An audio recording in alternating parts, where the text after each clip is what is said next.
چھٹی صدی عیسوی کی ابتدائی دہائی تھی۔ الٹائی پہاڑوں کے دامن میں قبیلہ کایا اپنی سرزمین پر آزادی کے ساتھ سانس لے رہا تھا۔ بلند پہاڑ، بہتے دریا اور کھلے میدان اس قبیلے کے محافظ تھے۔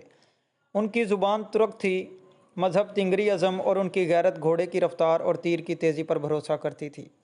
ناظرین، ایک طوفانی رات جب آسمان چیخ رہا تھا اور درخت جھک رہے تھے، ایک بچی نے جنم لیا۔ شمنوں نے اسے قدرت کا نشان کہا۔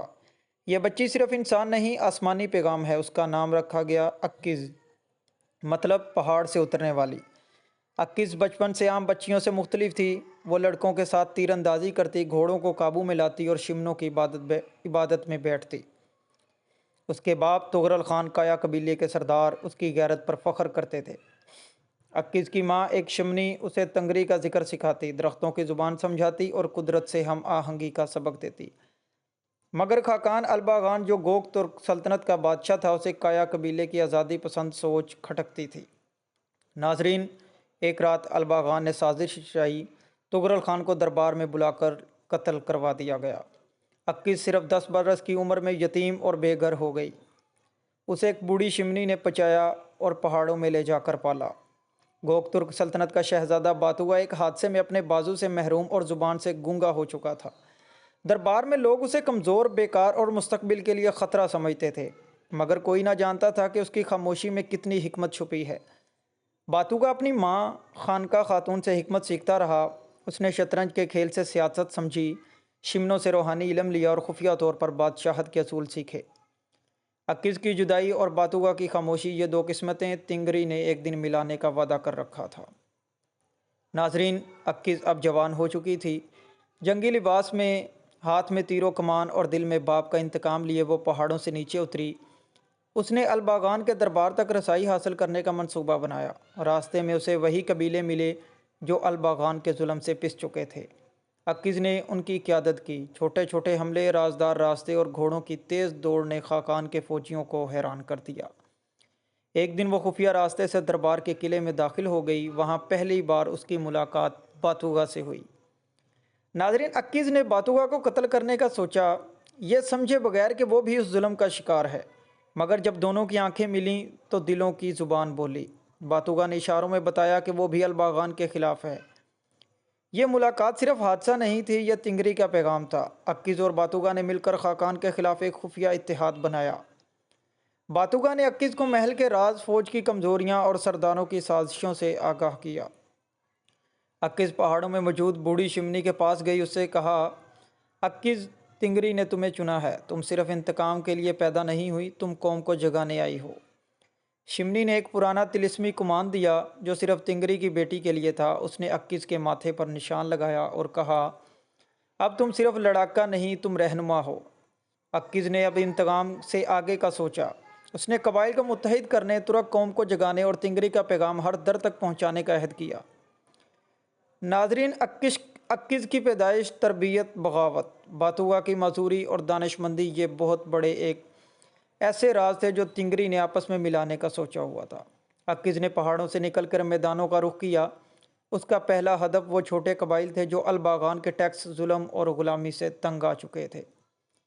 قبیلہ بائندر، قبیلہ بوزوک اور قبیلہ سالور، یہ وہ ترک قبائل تھے جن کے سردار کبھی جنگجو تھے مگر الباغان کے در سے بندھے غلام تھے۔ اکیز نے ہر قبیلے میں جا کر ان کے نوجوانوں کو جگایا۔ اس نے ان سے کہا، تم ترک ہو، تنگری کی زبان کے وارث ہو، ظالم خاقان کی غلامی تمہاری تقدیر نہیں۔ اکیز نے انہیں اتحاد کی دعوت دی۔ ایک ایک کر کے نوجوانوں نے اس کے پرچم تلے قسم کھائی۔ محل کے اندر باتوگا نے ایک شطرنج کی بساط بچھائی تھی، صرف کھیلنے کے لیے نہیں بلکہ تخت الٹنے کے لیے۔ اس نے وزیروں کی چالیں نوٹ کی۔ وزیر تائیگون، جو دشمنوں سے خفیہ رابطے میں تھا، آلبشن، جو خاقان کے بیٹے کے طور پر تخت کا حقدار بننا چاہتا تھا، یول بارک، جو خزانے پر قبضہ کرنا چاہتا تھا۔ باتوگا نے ان تینوں کو ایک دوسرے کے خلاف کھڑا کرنے کے منصوبہ بندی کی۔ دوسری طرف اس نے اکیز کو بتایا کہ محل کے اندر خاقان کے دوست راز کون ہیں اور باہر کے کون سے سردار بظاہر وفادار مگر اندر سے غدار ہیں۔ ناظرین، اکیز نے قبیلے بائندر کے سردار کو راضی کیا اور اسے اپنے ساتھ کر لیا، مگر اس رات خاقان نے حملہ کروا دیا۔ دشمن گھوڑوں پر سوار آگے آگ برساتے ہوئے آئے۔ اکیز کے 20 نوجوان شہید ہوئے۔ وہ رات تنگری کے آسمان پر ایک سیاہ دھبا تھی۔ عکیز نے شہیدوں کی لاشوں پر کھڑے ہو کر کہا، اب یہ جنگ میری نہیں تم سب کی ہے۔ ہر شہید کا بدلہ تنگری کی زمین پر انصاف قائم کر کے لیا جائے گا۔ اسی رات اس نے قبائل کا پہلا رسمی اتحاد قائم کیا جسے بوز کلک کا نام دیا گیا۔ عکیز نے ایک رات شمنی سے کہا، میں رہنما ہوں مگر دشمن بہت طاقتور ہے، کیا تنگری واقعی میرے ساتھ ہے؟ شمنی نے اسے ایک خواب دکھایا، ایک جنگ، ایک شیرنی، ایک تخت اور ایک سایہ دار درخت۔ اس خواب میں الباغان کا چہرہ جلتا دکھائی دیا اور باتوگا کا ہاتھ تخت پر تھا۔ شمنی نے کہا، عکیز یہ خواب صرف اشارہ نہیں، یہ تنگری کا فرمان ہے، تم ہی وہ راستہ ہو جس سے ترک قوم نجات پائے گی۔ ناظرین، باتوگا نے محل میں ایک دروازہ کھولا جو پرانے زمانے کے سرداروں کے خفیہ کمرے کی طرف جاتا تھا۔ وہاں اسے ایک پرانا نسخہ ملا جس میں درج تھا، سلطنت گوک ترک کا اصل وارث وہ ہوگا جسے قوم دل سے چاہے اور تنگری جسے چنے۔ یہ پڑھ کر باتوگا جان گیا تخت صرف خون سے نہیں بلکہ نیت اور تقدیر سے حاصل ہوگا۔ اس نے محل میں خاموش بغاوت شروع کی۔ نوکروں کو خریدنا، محافظوں کو وفاداری پر بدلنے پر قائل کرنا، یہ سب اس کی خاموش چالوں کا حصہ تھا۔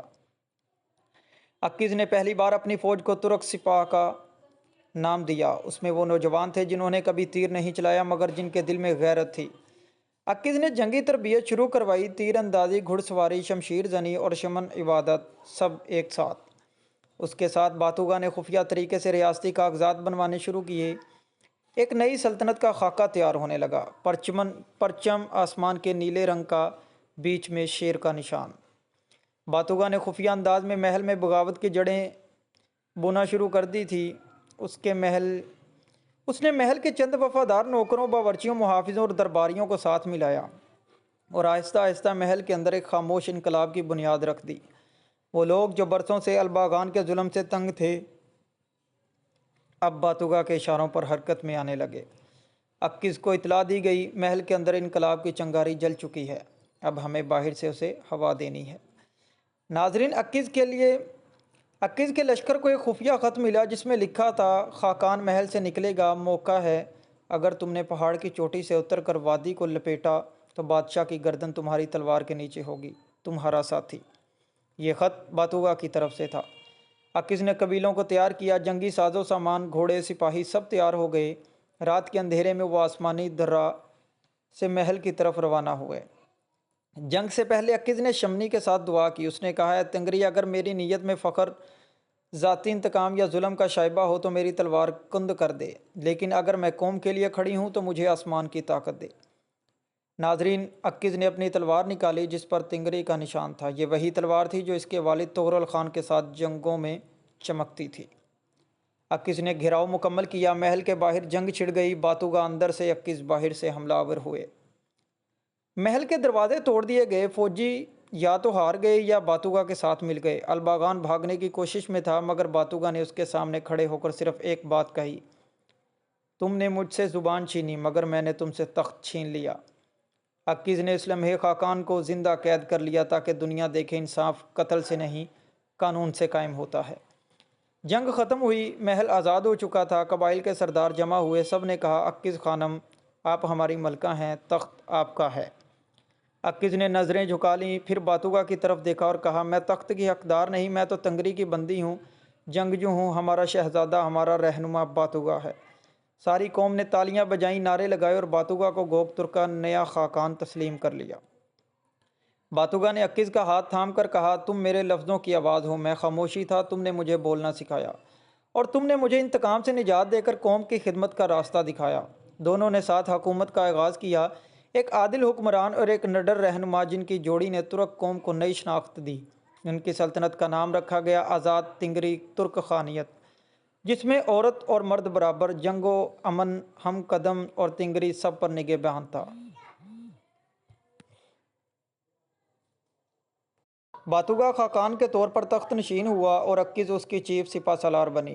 دونوں نے مل کر نئی سلطنت کی تعمیر شروع کی، انصاف کا نظام رائج ہوا، قبائلی زمینیں منصفانہ بانٹی گئیں، عورتوں کو جنگی تربیت دی جانے لگی۔ ناظرین، تعلیم کے لیے تنگری اکادمی بنائی گئی۔